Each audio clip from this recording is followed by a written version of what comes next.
My name is Thomas Mitchell, and I'm a night shift guard at the Tower of London. 3 weeks ago, I discovered that the Tower's dungeons are not just historical exhibition spaces. They are still in use, but not by the living.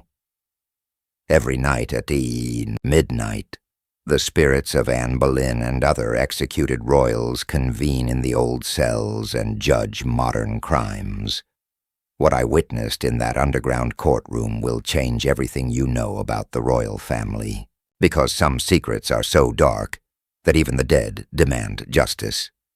It all began on my first night shift. October 2024, a cold Monday night. Senior Guard Sergeant Williams was explaining the Tower's rules to me. "Mitchell," he said, a strange worry in his old eyes. "The Tower of London isn't just a tourist attraction. This is where 900 years of history lives.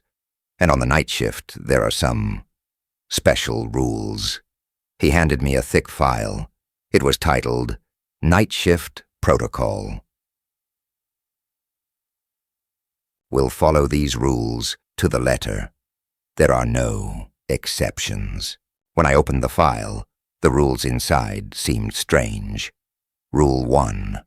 It is forbidden to go down to the basement of the White Tower between 11 p.m. and 6 a.m. Rule 2. If you hear noises in the old dungeons, ignore them. Rule 3. Try not to make eye contact with anyone at night, even if you know who they are. Rule 4. If anyone asks you questions about historical events, say you know nothing. Rule 5. Most importantly, never share what you see with anyone. Aren't these rules a bit strange, Sergeant? Williams saw the look on my face. "Mitchell, there are 3 rules for working at the Tower of London. See, hear, be silent. Guards who follow these rules have long and peaceful careers. Those who don't." He didn't finish the sentence. "What happens to those who don't? They get transferred to faraway places. Very faraway places." The first week passed without incident. Tourists wandered around during the day. The tower closed at 6 p.m., and I came on duty at 10 p.m. It seemed like a normal security job. But on Wednesday night of the second week, something changed. At 11:30 p.m., while on routine patrol, I heard a strange sound near the White Tower. Footsteps, but very slow and rhythmic, as if someone was walking while dragging very heavy chains. I remembered the protocol rules. If you hear a sound in the old dungeons, ignore it. But my curiosity got the better of me. The sound was coming from the basement of the White Tower. Grabbed my flashlight and approached quietly. The tower's stone walls were cold and damp. The footsteps became clearer, but I heard other sounds too. Whispers, English but in a very old dialect. Guilty. Guilty of treason. The blood of innocence. Justice must be served. My heart raced. Where were these voices coming from? As I approached the basement entrance, a faint light seeped from the bottom of the stone stairs. It was like candlelight, but how was that possible in an area without electric lighting? When I stepped on the first step, the footsteps stopped. A terrible silence fell. Then I heard a voice, very clear, very close. "Thomas Mitchell, the new guard." I froze. They knew me, but who knew them? "Come down, Thomas. We need to talk to you." The voice sounded familiar, but I couldn't place it. It was an old, noble woman's voice. Despite the rules of protocol, I started down the stairs. The air grew colder with each step. My breath came out in clouds. When I reached the basement, the sight took my breath away. In front of the old dungeon cells, there was a large table lit by candles. 6 people were sitting around the table, but they weren't normal people. They were semi-transparent, ghost-like, but their facial features were very clear, and I recognized them all. From history books. The woman sitting at the head of the table, Anne Boleyn, Henry II's second wife, executed here. The man sitting next to her, Thomas More. Lord Chancellor, also executed here. The others, Lady Jane Grey, Catherine Howard, Thomas Cromwell. All were people connected to the royal family who had been killed in the Tower of London. Anne Boleyn turned to me. "Thomas Mitchell, welcome to our night shift protocol. Are you real?" Thomas More laughed, a bitter laugh. "Real? We've been demanding justice for our unjust deaths, here for 500 years. What do you think? What do you want?" Anne Boleyn stood up. There was a thin line around her neck, where her head had been severed. "We want justice, Thomas. The murders committed in this tower must be accounted for, but not just the past ones." Her eyes flashed. "The present ones, too." "The present murders?" Lady Jane Grey interjected. "Thomas, you work in the tower, but don't you know the truth? This place is still in use. Murders are still being committed, only more secretly." "What do you mean?" Thomas Cromwell opened an old file on the table. "The royal family has killed people here throughout history. The tradition continues, with modern methods." There were photographs in the file. Modern photographs. People I didn't recognize, but there was fear in all their eyes. "Who are these people?" Anne Boleyn replied. "People who learned royal secrets. Journalists, researchers, former employees. They all died in accidents. Princess Diana in 1997. They said it was a car accident. Dr. David Kelly in 2010. They said it was suicide. Jeffrey Epstein in 2019. They said suicide again. The candles on the table flickered with each name. But these are conspiracy theories." "No," Anne Boleyn screamed. Her voice echoed throughout the basement. "These are real, and we gather here every night to try to get justice for these murders." Thomas More took another file from the table. "Thomas, I'll show you something. This is what's been happening in the tower since 2020. When he opened the file, it contained secret documents transferred from Buckingham Palace to the tower. It showed that the tower was being used as a special facility during the COVID-19 period. The people they call special guests stay here, but most of them never leave. The photos showed modern prison cells, clean, white, sterile, but still a prison. "Who are these people?" Lady Jane Grey replied, "People trying to expose royal scandals. They're all being treated here." "What kind of treatment?" Catherine Howard spoke fiercely. "Memory erasure, brainwashing, modern torture. 500 years ago our heads were cut off. Today their minds are erased." I recoiled in horror. "That's impossible. It's the 21st century. Things like that." "It is," Anne Boleyn said firmly. "The royal family has always maintained its power. The methods have changed, but the goal remains the same." Thomas Cromwell stood up. "Thomas, you work here. You can reach them." "Reach whom?" "The people held in modern dungeons. You must help them. I'm just a night guard. What can I do?" Anne Boleyn approached. Her cold hand touched my shoulder. "Thomas Mitchell, you're not just a guard. You're our last hope." At that moment, all the candles on the table went out. Darkness fell. When I turned on my flashlight, there was no one there. Only the old dusty prison cells remained, but something had been left on the table. A modern key card. It read, "Sub-level access.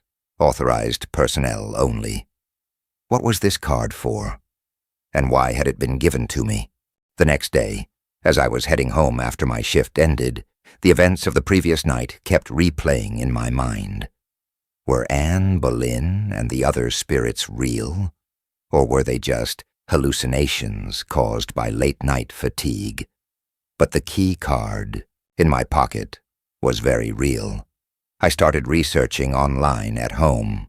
I searched for terms like Tower of London Modern Facilities, Royal Family Secret Operations, and Missing Journalists UK. Most results were conspiracy theory sites, but some strange details caught my attention. In 2019, Guardian reporter Sarah Henderson disappeared after preparing an investigative article about the royal family. The official explanation was mental breakdown and voluntary disappearance. In 2021, former BBC producer James Walsh claimed to have found new documents about Diana's death. 2 weeks later, he died of a heart attack. He was a healthy 35-year-old man. In 2022, a historian named Andrew Kemp began writing an article about the secret sections of the Tower of London. The article was never published. Kemp also disappeared, reportedly to a private clinic for depression treatment. This couldn't be a coincidence. When I went to work that evening, I found Sergeant Williams. "Sergeant, are there special sections in the lower levels of the tower?" Williams stopped, his face tensing. "Mitchell, why are you asking me this?" I was curious. This is a huge complex. Maybe there are sections we don't know about. "Mitchell?" His voice was harsh. "You read the protocol rules? Your job is to follow orders, not ask questions." But no!" His shout surprised me. "You arrived here 3 weeks ago. I've been here for 30 years, and for 30 years I've learned the same rule. See? Here. Be silent." Williams leaned closer, his voice becoming a whisper. "Mitchell, my advice to you. If you want to stay in this job, control your curiosity. Some questions can be deadly." "Deadly?" Williams looked around and leaned in closer. "There are guards who worked in this tower, very curious guards. Now we don't know where they are. The official records say transferred, but no one knows where they were transferred to." My heart raced. "How many?" 8 in the last 5 years. All young, all curious, all the questioning types. When I started my shift that night, I decided to test the key card. At 1 a.m., during my routine patrol, I found it near the White Tower. A hidden door, looking like a normal wall, but there was a small panel with a key card reader. I swiped the card. A green light came on. The door opened silently. Behind it was a modern elevator. The buttons read B1, B2, B3. I pressed B3. The elevator descended deep. When the doors opened, I was faced with an ultra-modern corridor. White walls, LED lighting, security cameras. This place didn't resemble the Tower of London at all. Walking down the corridor, I saw rooms that could be viewed through glass. Inside, there were people. In the first room, a young woman was lying on a bed. She looked very thin, her eyes staring blankly. The plaque on her door read, "Patient 47, Memory Restructure Protocol." In the second room was a middle-aged man. Electrodes were attached to his head, machines measuring his brain waves. Patient 23, Information Extraction Phase 3. Each room had a different patient, but they weren't patients. They were prisoners. At the end of the corridor was a large conference room. There were documents on the table inside. I approached and tried to read the documents. Project Silence, Phase 4. Subject Classification, Journalist, Researcher, Whistleblower. Treatment Protocol, Memory Suppression and Identity Restructure. Duration, 6 to 18 months. Success rate, 94%. This was a brainwashing operation. Modern, scientific, but still torture. While shuffling through the documents, I found a list. I recognized the names. Sarah Henderson, Guardian journalist. Status, completed. James Walsh, BBC producer. Status, deceased. Heart failure. Andrew Kemp, historian. Status, in progress. James Walsh had been killed. The others were completed, meaning brainwashed. Then I heard a voice behind me, Thomas Mitchell. When I turned, I saw Anne Boleyn. Here, in this modern corridor, but still ghostly. You've come. Good. Anne, how are you here? We are everywhere, Thomas. Wherever there is injustice, we are there. She looked around. 500 years ago, they cut off our heads. Now they are erasing people's minds. How can I help these people? First, we need to find out who they are. Anne showed me my documents. Who is on this list? I read the list again. Sarah Henderson, James Walsh, Andrew Kemp, and a few more names. Dr. Michael Roberts, Emma Thompson, David Clark. What do these names mean? Mother's face darkened. They're all people who researched the royal family, and they've all been silenced. So how do we help them? You need to find the system files, every patient's original identity, what they did, why they were brought here. It's all recorded in the computer system. Mom pointed to the end of the hallway. The main computer room is in Oranda, but you need a higher-level access card to get in. How am I supposed to find that card? Dr. Morrison's office. He's the doctor in charge of this project. Dr. Morrison? I've heard that name before. Mom shook her head. The Morrison family has worked for the royal family for generations. They do the cleaning work. Unwanted people are eliminated.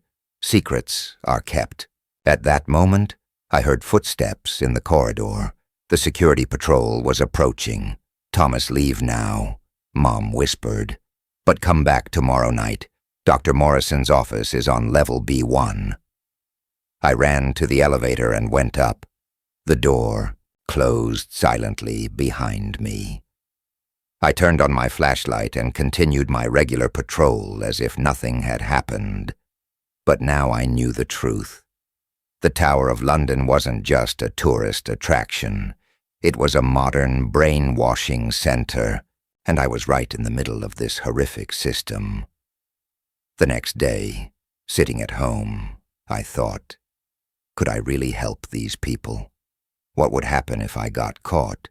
Would my name be added to one of those lists, too? But Anne Boleyn was right. Injustice was unacceptable. 500 years ago, innocent people had been killed in this tower. Now innocent people were being brainwashed here. I got on the elevator again during the night shift. This time I went to B1. We needed to find Dr. Morrison's office. Level B1 was even colder and more sterile. The corridors were longer, the rooms larger. I found the door marked, Dr. Morrison, Chief Medical Officer. My keycard didn't work here. A higher-level card was needed. Just then a voice came from behind me. Thomas, what are you doing here? When I turned around, I saw Sergeant Williams, but this time the expression on his face was very different.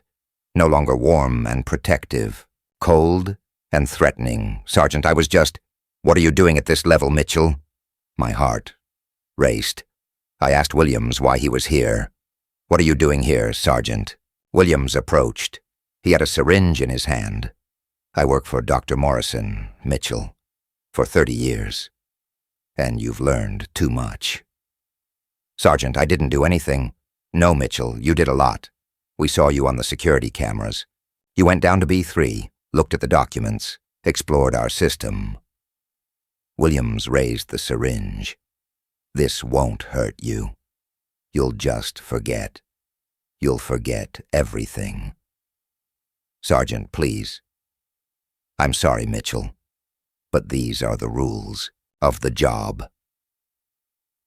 The moment Williams approached me, a cold wind blew down the corridor. All the lights flickered, then they appeared. Anne Boleyn, Thomas More, Lady Jane Grey. All the spirits materialized in the corridor. Williams recoiled in shock. This is impossible. Anne Boleyn walked towards Williams. You've been working in our house for 30 years, Williams, and for 30 years, you've ignored the injustice. You're not real. You're a hallucination. Thomas More laughed. We've been in this tower for 500 years, Williams. We are very real. The spirits surrounded Williams. In fear, he dropped the syringe. Thomas, Anne turned to me. Dr. Morrison's card is on Williams. Take it. Williams was too scared to resist. I took the card. Thomas, Lady Jane Grey spoke. You have time now. Stop this system, but be careful. If you get caught, you'll end up in one of those rooms too. The spirits slowly faded away. Williams collapsed on the floor in shock. I entered Dr. Morrison's office. Inside were horrific documents, the full details of Project Silence. Since 2015, 127 people had been put into this system. 6% had been killed, 94% had been reprogrammed, and the most terrifying part, there was a list of the next targets. It included familiar names: Thomas Mitchell, Tower Guard, risk level, high, action required, immediate. I was now on the target list, and they would come for me tomorrow night. When I saw my name in Dr. Morrison's files, my blood ran cold. Thomas Mitchell, risk level, high, action required, immediate. Below were the terrifying details. Subject has accessed B3 level unauthorized. Memory wipe protocol scheduled for tomorrow, 23. They were coming for me tomorrow night. I had only 24 hours.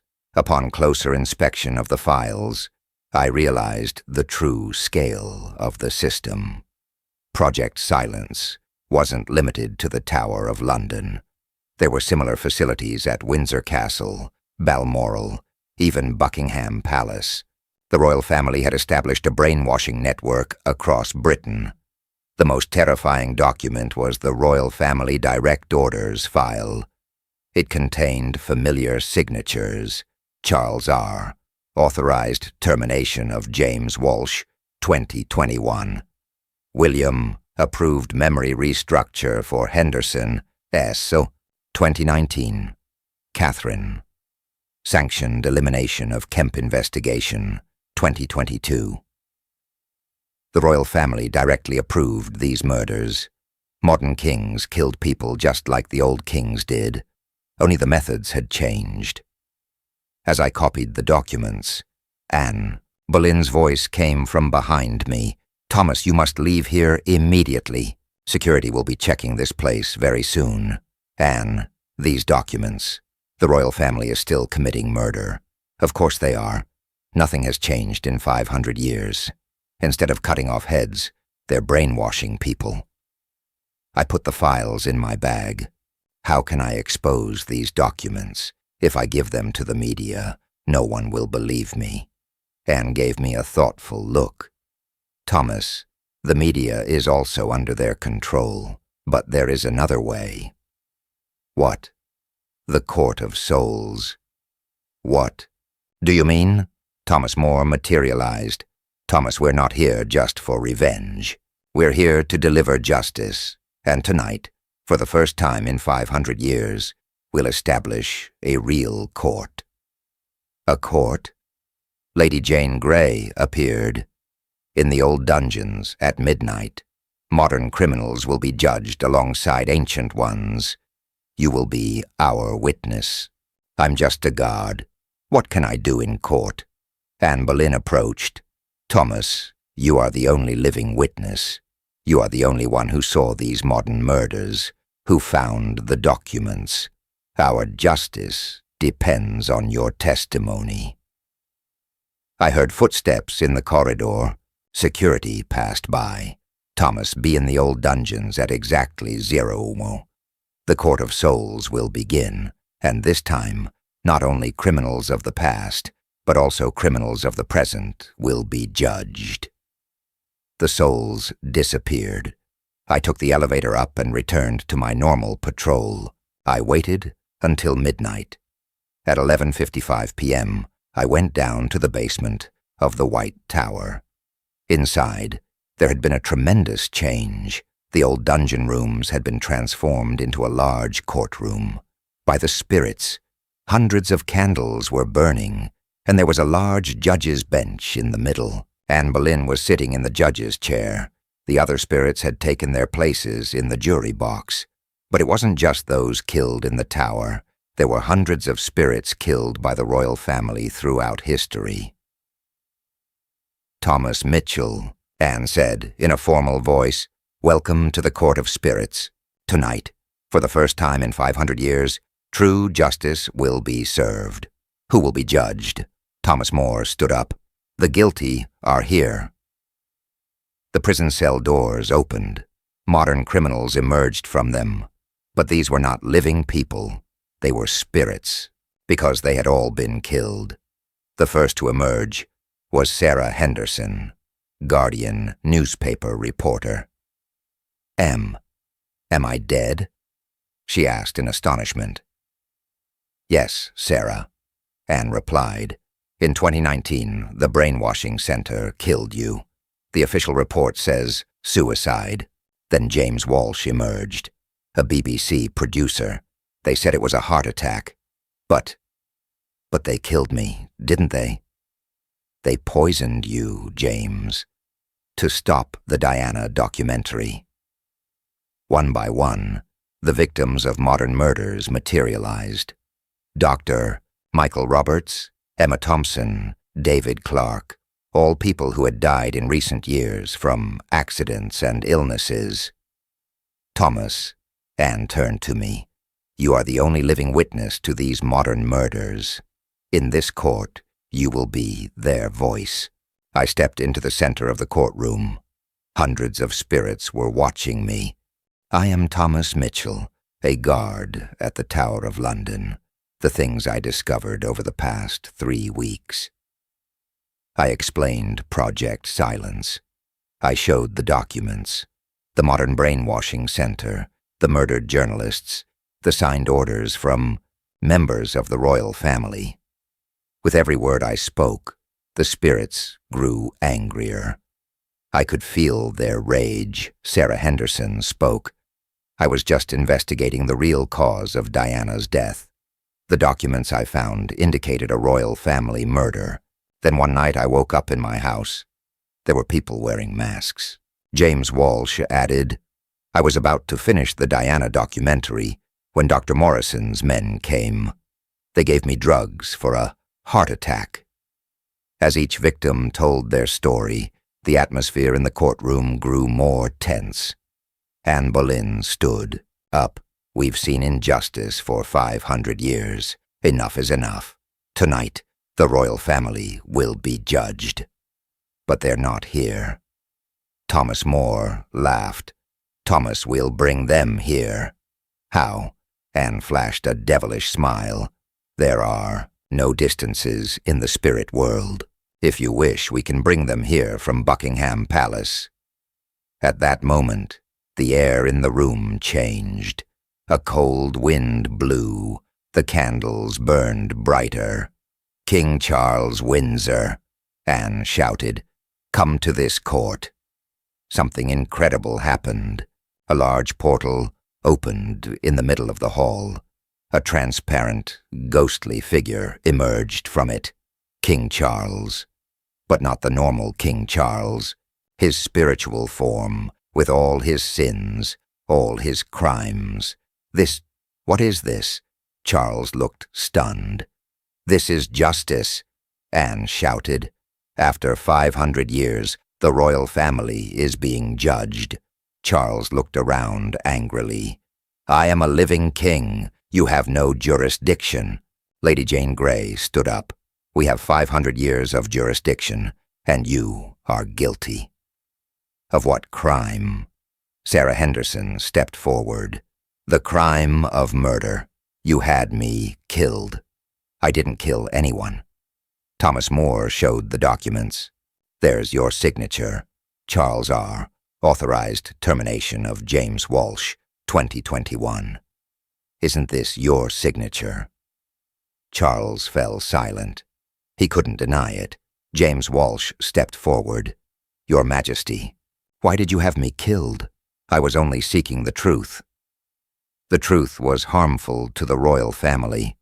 What right do you have to hide the truth? Charles became enraged. Royal prerogative. We rule this country.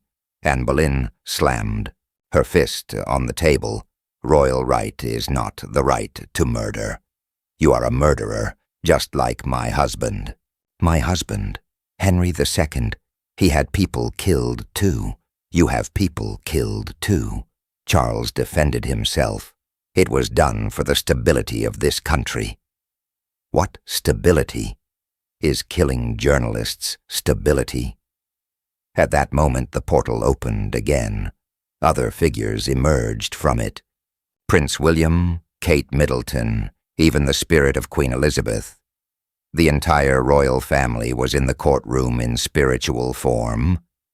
Anne Boleyn stood up. House of Windsor, you have committed murder for generations. Tonight you will answer for it. Queen Elizabeth's spirit spoke. We served our country.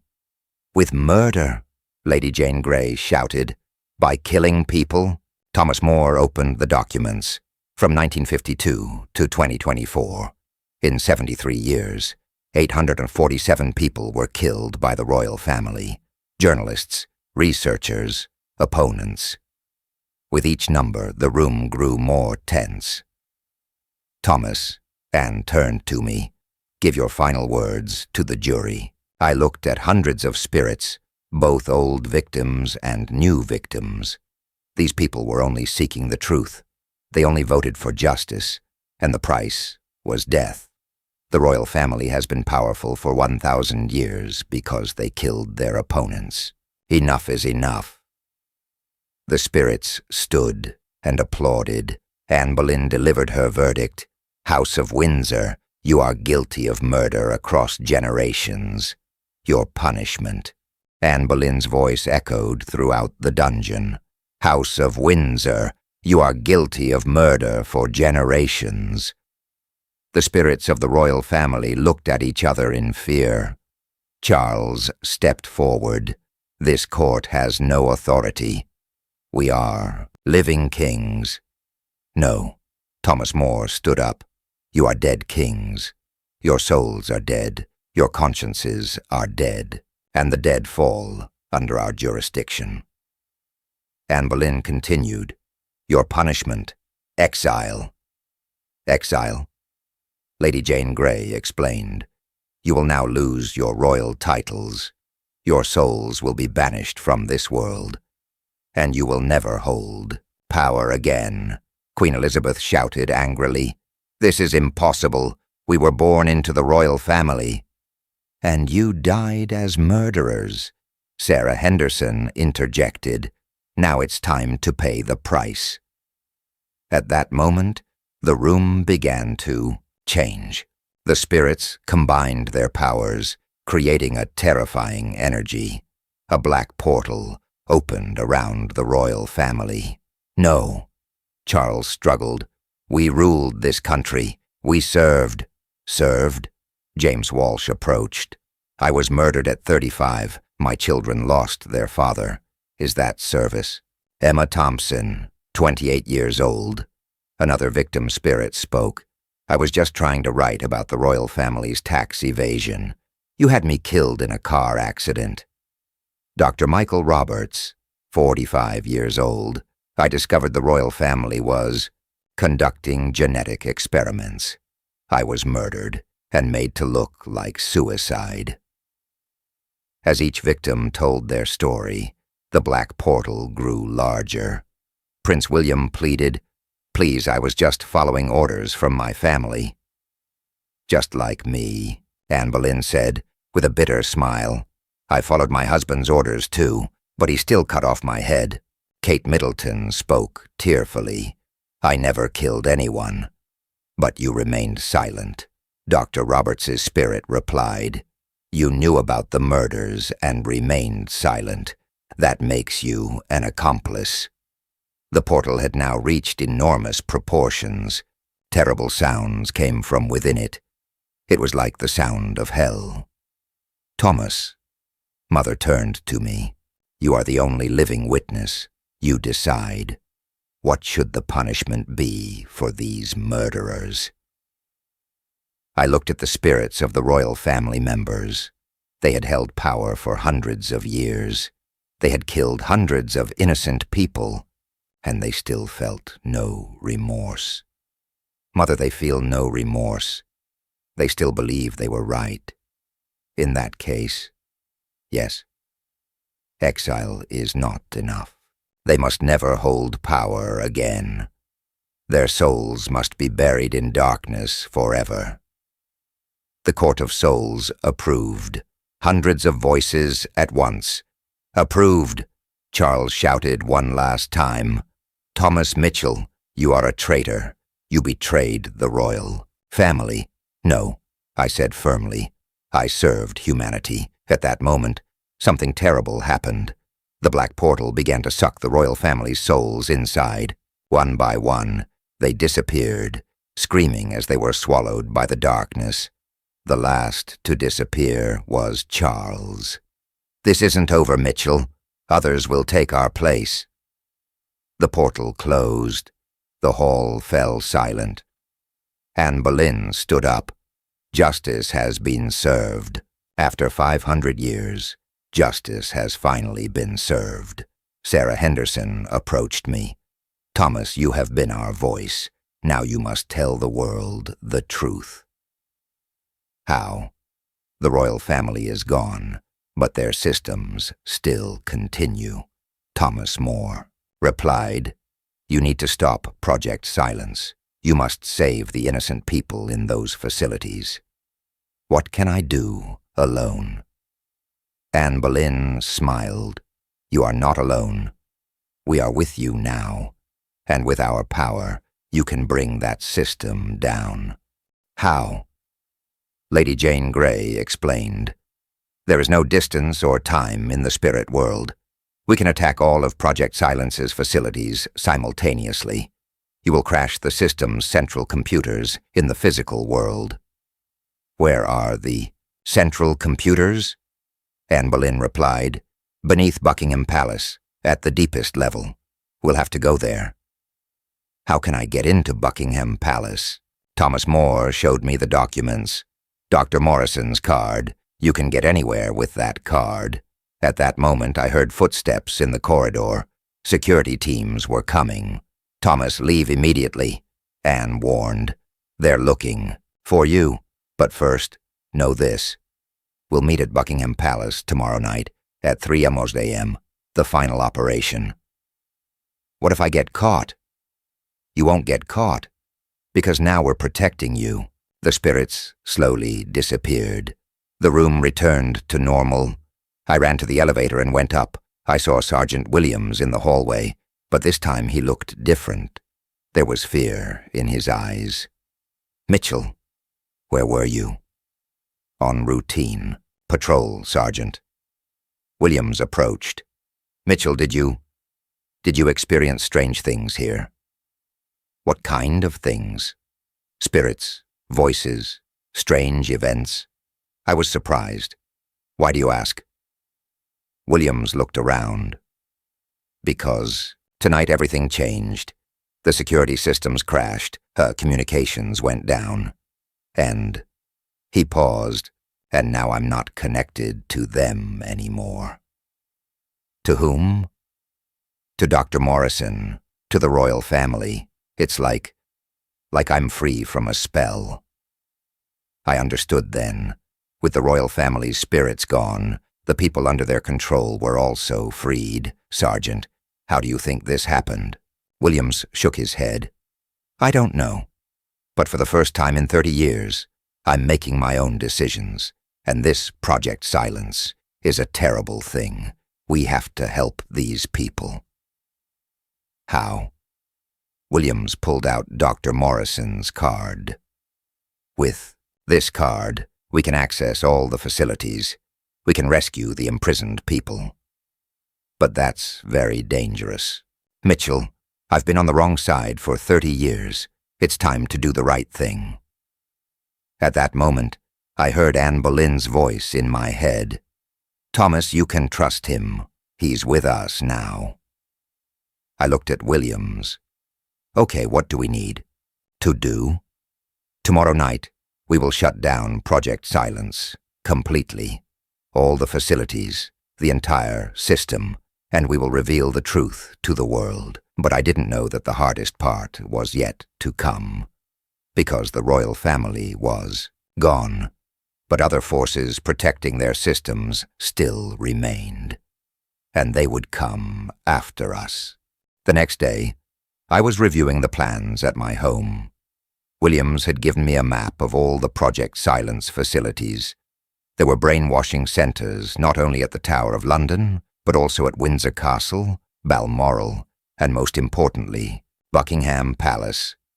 A total of 347 people were being held captive at these facilities. At 2:20 p.m., there was a knock at my door. When I opened it, there were two men I didn't recognize.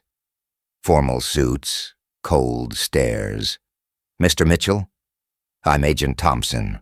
My 5, we need to talk to you. My heart raced. They had found me. About what? About your assignment at the Tower of London. Some irregularities have been reported. They came inside. Thompson opened his laptop and showed me the security camera footage. This is you, last night on level B3. What were you doing there? I got lost. I went to the wrong floor. The other agent, Johnson, smirked. Mr. Mitchell, level B3 is a high-security area. It's impossible to get lost. Thompson showed more footage. This morning, Dr. Morrison's office was ransacked. Classified documents were stolen. Do you know anything about this? No idea. Agent Johnson stood up. Mr. Mitchell, I'll give you two options. Either you come with us voluntarily, or we take you by force. At that moment, the house turned, ice cold. Our breath began to form vapor. Thompson was surprised. What's this? Then I saw them, Anne Boleyn, Thomas More, and the other spirits materialized in my living room. Agent Johnson screamed. This is impossible. Anne Boleyn approached Thompson. You're MI5. You're the royal family's dog. Thompson drew his gun. Stand. Back. Who do you think you are? Thomas More laughed. We are dead, Agent Thompson. Your gun won't work on us. Lady Jane Grey turned to Johnson. But it works on you. At that moment, a terrible wind blew. The two agents were lifted into the air and slammed into the walls. They passed out. Anne turned to me. Thomas, your time is up. We must go to Buckingham Palace immediately. But it's not night yet. The plans have changed. They found you. Now we either take down the system, or you get caught by them. I called Williams. Sergeant, emergency. We need to meet at Buckingham Palace immediately. What happened? MI5 found me. We can't afford to wait any longer. An hour later, I met Williams near Buckingham Palace. Other former guards were with him. Mitchell, these are David and Robert. Like Williams, they've broken free from the system. They're coming with us. How many have broken free? After the royal family's spirits vanished, about 200 people broke free. Mostly security personnel and doctors. They all understood the system's horror. We approached the security booth at the palace's rear entrance. I recognized the guard on duty, Gary Collins, a former Tower guard. Gary, Williams called out. You're free too? Gary was surprised. Williams? What are you doing here? Then his eyes cleared. Yes, I'm free too, and now I want to stop this horrible system. Do you have access to level B7? Yes, Dr. Morrison's main lab is there, but it's heavily guarded. We entered the palace. The corridors were empty. Most of the staff had gone home. We took the elevator down to B7. When the doors opened, the sight that greeted us was terrifying. Huge laboratory complex, hundreds of computers, main server rooms, and in the middle, a terrifying machine, the main brainwashing system. This is it, Williams whispered, the heart of Project Silence. When I entered the main computer room, I saw terrifying data. On the screens, active subjects, 327, memory wipe, success rate, 94.7%. Next termination, list, 23 names. My name was on that list. How do we crash the system? David, a former IT specialist, approached the main computer. We need to physically destroy the main servers, but first, you have to release all the prisoners. How? Robert pointed to the main control panel.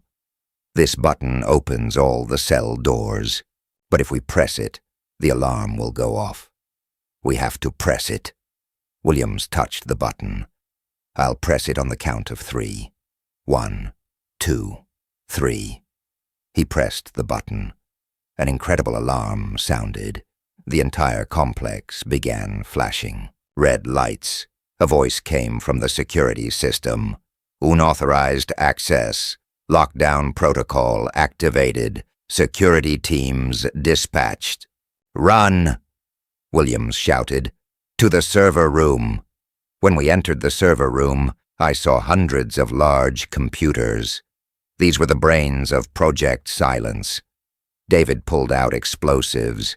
This C4 will destroy all the servers. It will detonate. In 5 minutes, we began placing the explosives. Just then, the door opened. Dr. Morrison entered, accompanied by armed security guards. Stop, he shouted. Do you realize what you're doing? This system protects world peace. Williams turned to him. Peace is holding 347 innocent people captive. Peace. They were dangerous people. They would have disrupted social order. What right do you make that decision? Dr. Morrison drew his gun. By the right of the royal family. At that moment, a terrible chill swept through the room. Dr. Morrison's gun froze in his hand. Anne Boleyn materialized. Dr. Morrison, for 300 years, your family has been complicit in the crimes of the royal family. You can't be real. Thomas More appeared. We are very real, and you will be judged. Other spirits appeared. The security guards fled in terror. Only Dr. Morrison remained. Anne Boleyn approached him. For 300 years, you've had innocent people killed. Your punishment. No, Dr. Morrison screamed. I was only following orders. Just like us, but we still suffered punishment. At that moment, a terrifying portal opened. Dr. Morrison screamed as he was pulled inside. David looked at his watch.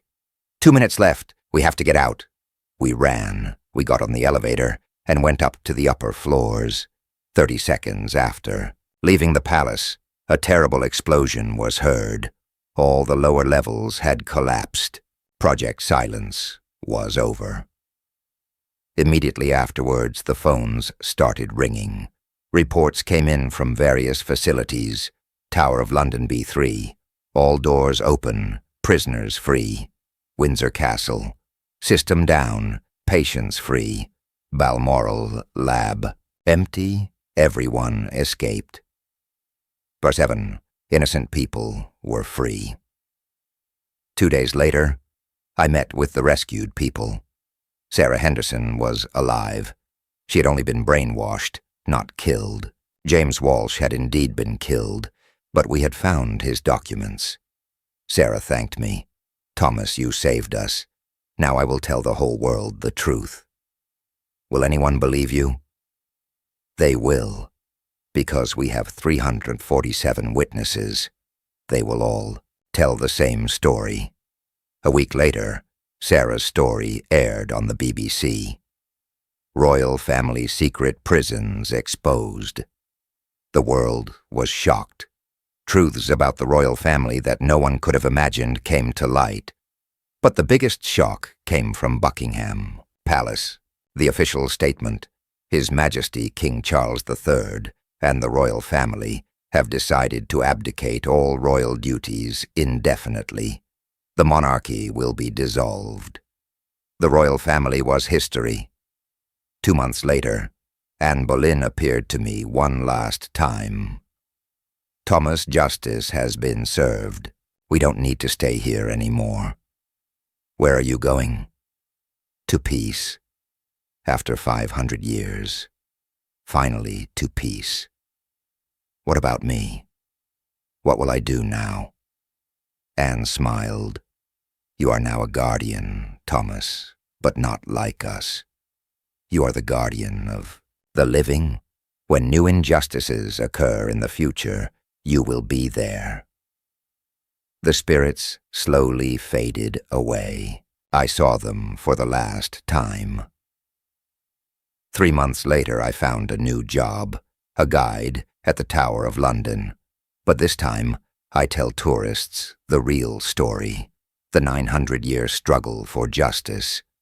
And sometimes, especially during the night shifts, I still hear them. Anne Boleyn's voice, Thomas More's laughter. They are at peace now. But wherever there is injustice, I am there, because some struggles never end. They are simply passed on to new guardians. And if you see injustice, remember, someone is always watching. Someone is always waiting, and justice will be served sooner or later. If you're listening to this story, don't stay silent when you see injustice around you, because silence is the greatest ally of oppression. And remember, if you visit the Tower of London at night, be careful. Some voices still echo there. If you were in Thomas's place, would you have made the same choices? Have you ever thought about how brave you could be in the face of injustice? Share your thoughts in the comments. And if you want to learn the rest of this story, don't forget to subscribe, because Thomas Mitchell's story isn't over yet.